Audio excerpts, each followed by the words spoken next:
Hey, Trish Torline here, back again at the Homer Ledford Dulcimore Festival in Winchester, Kentucky. And earlier we met Dulcimore Dan, and I said we'd be talking with him again later about his instruments that he makes. And so here we are. I'm with Dan, and he's going to show us some of his instruments, and who knows what we'll get to talking about. So let me reverse the mode. And there's Dan. Hi, Dan. So tell me about this instrument on your lap. This is an original piece that I made. It's all poplar. The tailpiece, fretboard, and peghead and tuners are walnut. It's for durability. As far as sound goes, poplar and the traditional pieces are the best. The traditional pieces are modal instruments. Your modern or contemporary pieces are more like a lute, like a guitar or mandolin or the banjo, where they're chromatic. The old pieces are they're modal. The easiest way I can describe this is versus the guitar, I'm missing frets. Right. I have wide, wide, narrow, wide, wide, narrow. Now the musician in me is going full steps, half steps. Am I correct in that? What we should have is half step, half step, half step. Right. So. But I have a whole step, half, whole, half. So it's kind of, to me, it reminds me of a fiddle neck where they, like when they start a kid, they tape it. And they tape the. Right. Okay. But the difference between the modal and the contemporary pieces.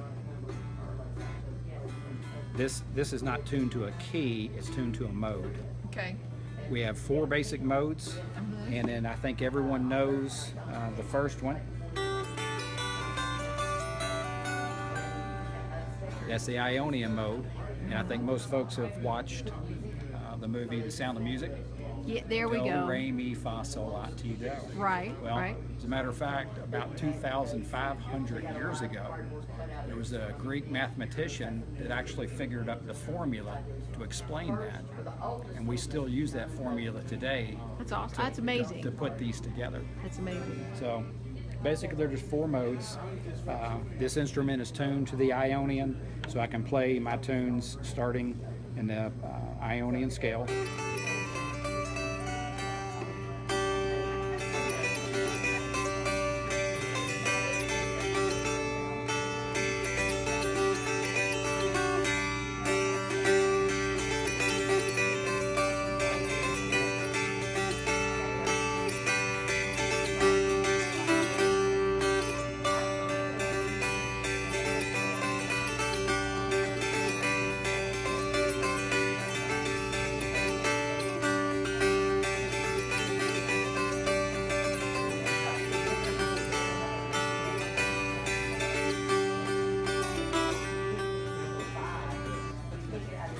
So that's Simple Gifts in the Ionian mode.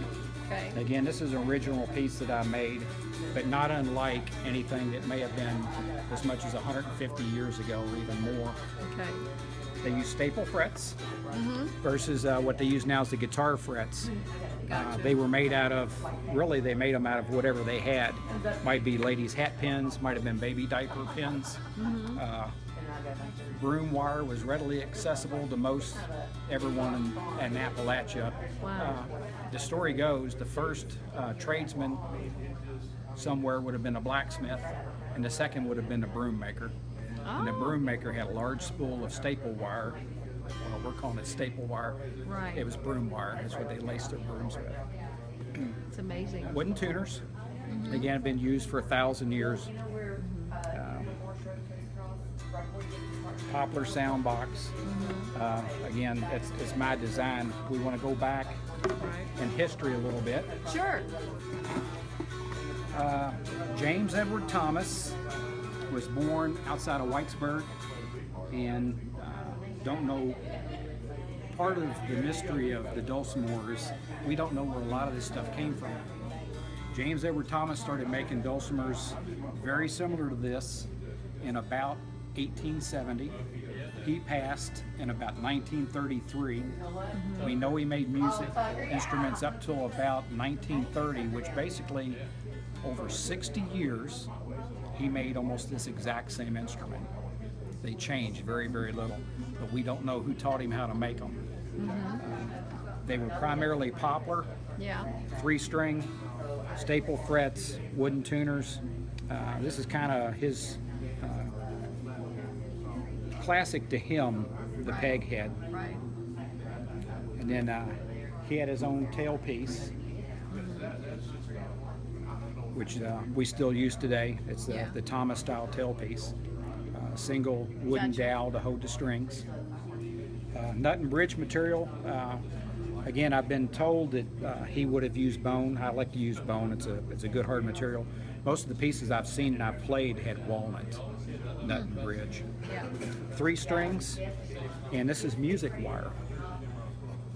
Unlike a guitar string or banjo string, the banjo strings kind of took over the late 19th century. Yeah. Before then, they were using music wire. We've had access to music wire for a few hundred years. I've never heard of it. They had the hammer dulcimers have been around, Yes. several hundred So they years. use music wire. Exact Okay. same wire. Okay. That's generally where they got their wire from. Wow. And we found a few very, very old pieces in the transitional that had gut string, like an old violin. Wow. So That's I'm amazing. sure it would have been a much different sound. Oh yeah. So this is a what I like to call a knockoff.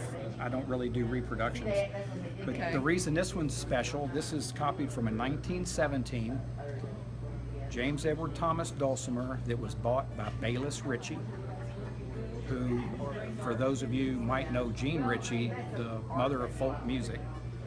Her daddy bought that piece, handed down through the family. Jean wound up with it.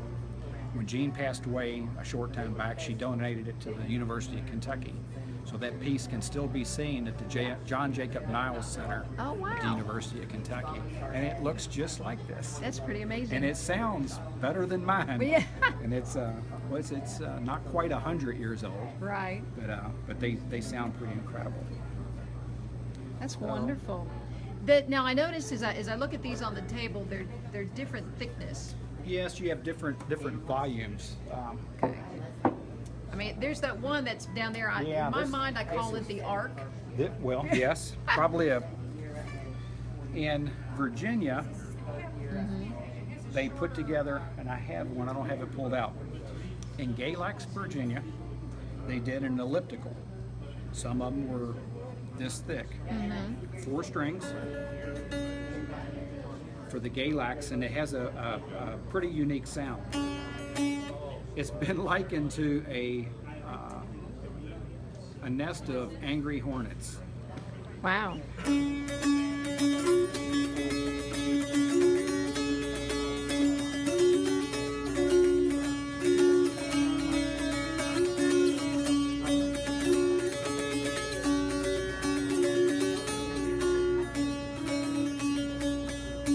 So the volume, literally the mass volume, equates to the volume of the instrument.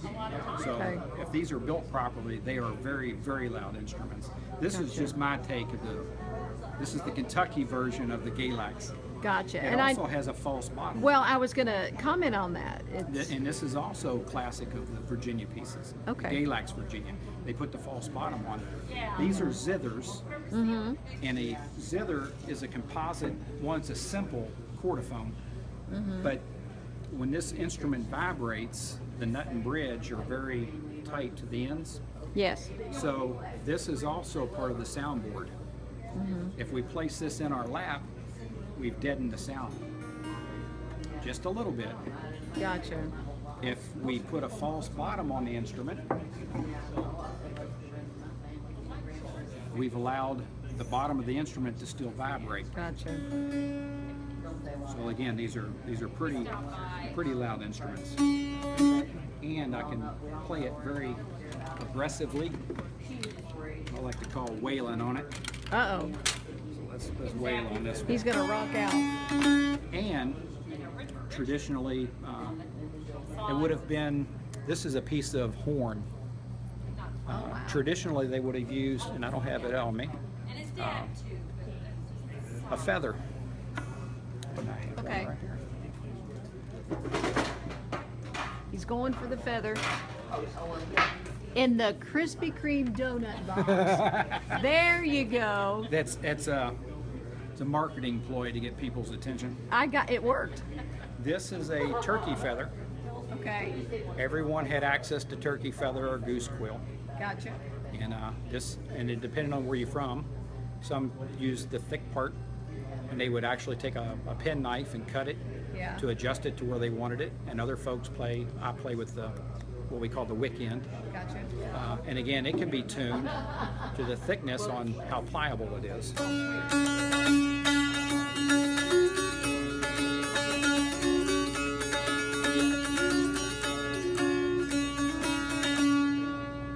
Very neat. Or back to the horn. Gotcha. When you play with the horn aggressively, the horn slaps the fretboard and gives you a little percussion. Can you hear that? I hear it. I hear it.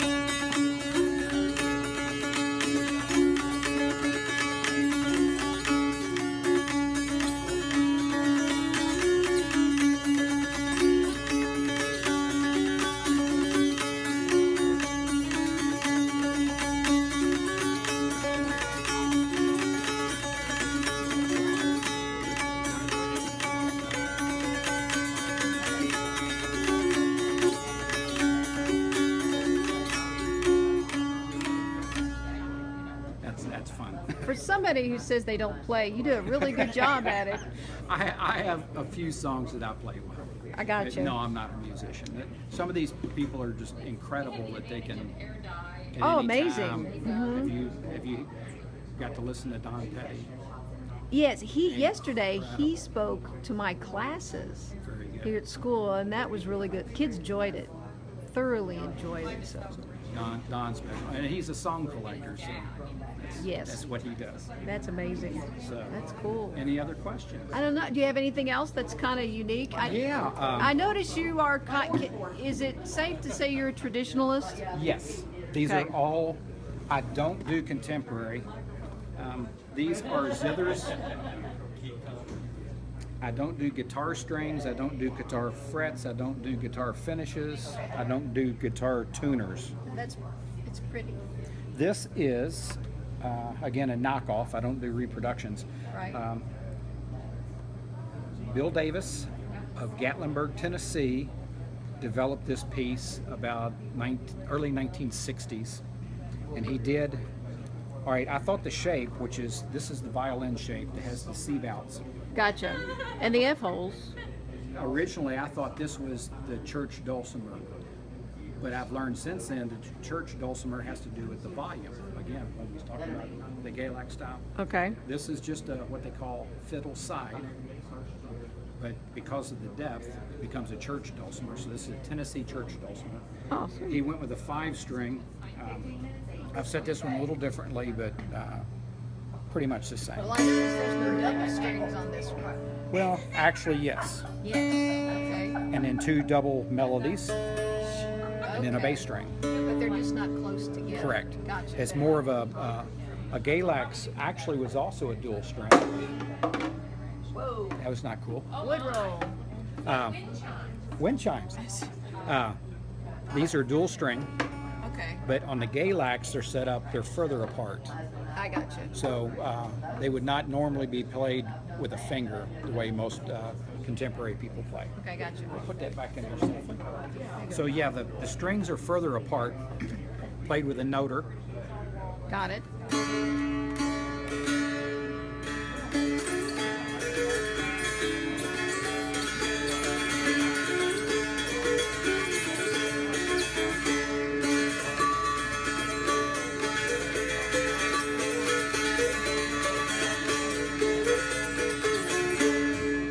That's a different sound And to very my loud. ears, yeah.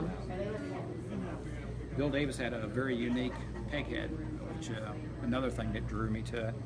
When he went with the 5-peg or 5-string, he put this scallop.